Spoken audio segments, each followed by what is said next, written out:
אנחנו נשארנו עוד שנתיים, אנחנו לא צריכים לשלם שכירות, אנחנו לא צריכים לעשות העברת דירה, אנחנו לא צריכים להיות בלחץ, אז מבחינתי זה רווח נקי. אני דנה, אני חיה עם גליה, ויש לנו ביחד 3 בנות. אנחנו גרות בדירת 4 חדרים. הילדות כולן גרות בחדר אחד, והיה חשוב לנו שבגיל יותר מבוגר הם יוכלו לחיות בחדרים נפרדים. קנינו בית חדש. באמצע התשלומים הגענו להבנה שאנחנו לא יכולות להמשיך לשלם על הבית, ואנחנו חייבות למכור את הדירה שלנו, אבל הבית החדש עדיין לא מוכן. לכן היינו צריכות למצוא קונים שיקנו את הדירה בתנאים שאנחנו רוצות, שזה גם פינוי וגם יעמדו בתשלומים שנוכל אנחנו לשלם כנגד התשלומים שאנחנו צריכים לשלם. פניתי לתינר ואמרתי לו, תינר, יש לי בעיה, אנחנו צריכים למכור את הבית כדי להתחיל לקבל תשלומים, אבל אנחנו יכולות לפנות אותו רק עוד שנתיים, אנחנו לא רוצות לעבור עוד פעם.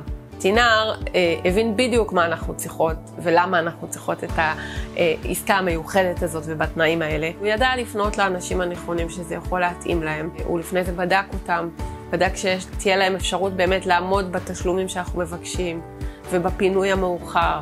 תינר פשוט הוריד את זה מעלינו לגמרי. הוא אמר לנו מראש מה כדאי שנעשה מבחינת קצת לדאוג לנראות של הדירה. נתן לנו המלצה לעורכת דין מצוינת שמלווה אותנו עד היום. מאוד אהבתי את הדרך פעולה שלו. הוא מאוד שקט, תמיד יש לו את הסנטר הזה הפנימי, הוא יציב, מאוד מקצועי. אנחנו נשארנו עוד שנתיים, אנחנו לא צריכים לשלם שכירות.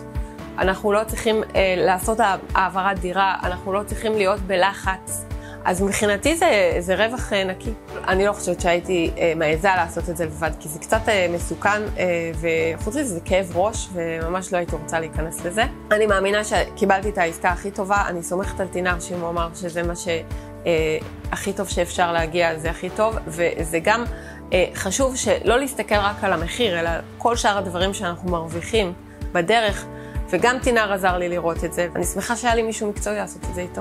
לכל מי שיש נכס למחירה ברמת גן או בגבעתיים, אני ממליצה בלי היסוס, לפחות להרים טלפון לתינר.